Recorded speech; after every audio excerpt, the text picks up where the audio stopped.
Alright guys, so today we're going to be talking about the setting node. So the setting node is really, really cool just because it can kind of give you a quick overview of where your characters are or where your plot line is.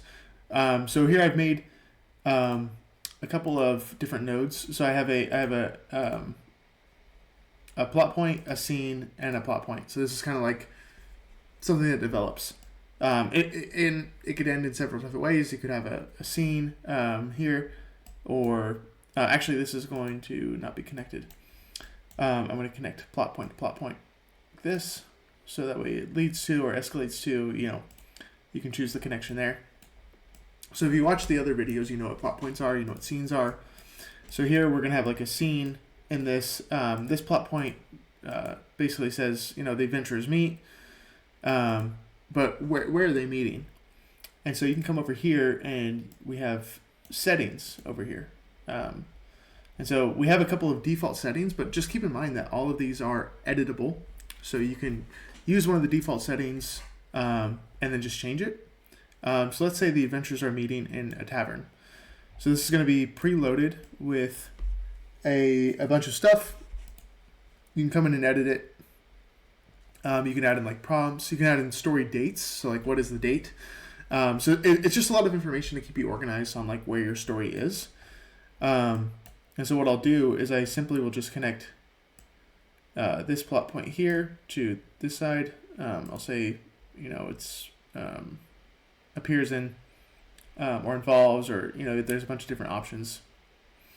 I'll say it appears in, create a connection, and then I'll connect this now to this node here, this plot point, and I'll say, resolves, repair, there's a bunch of different stuff. Exits, I'll say exits here. So now we have kind of like this overarching setting. So like, okay, the setting for these plot points in this scene is all contained in the Prancing Pony Tavern. And you can add in a bunch of different things into that. You can say it's in the village center. So important props, there's like bar counter, fireplace, wooden tables, ale barrels. And so if we look at the plot points, you say adventures meet. And then if you look at the scene, I said, the adventurers discuss the quest to slay the dragon.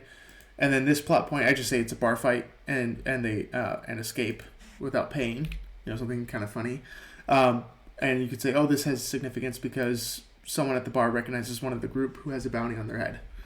Kind of simple stuff, just kind of showing you the usefulness of a setting. But that way, if you ever start developing your story and you start adding in more plots, more scenes, and you get like way down over here, and you start connecting all this different stuff, and your story starts getting more and more complex. You can be like, okay, what happened earlier? And you come back and be like, we were in the Prancing Pony. Okay, yeah, I remember what happened. That guy saw one of our group members with a bounty on his head, or one of the king's spies saw our group escaping without paying, and he noticed one of the group has a huge bounty on his head. You start intertwining all these secrets and making your story more and more complex. So that's what a setting node is. That's how you can use it. Come back for the next tutorial.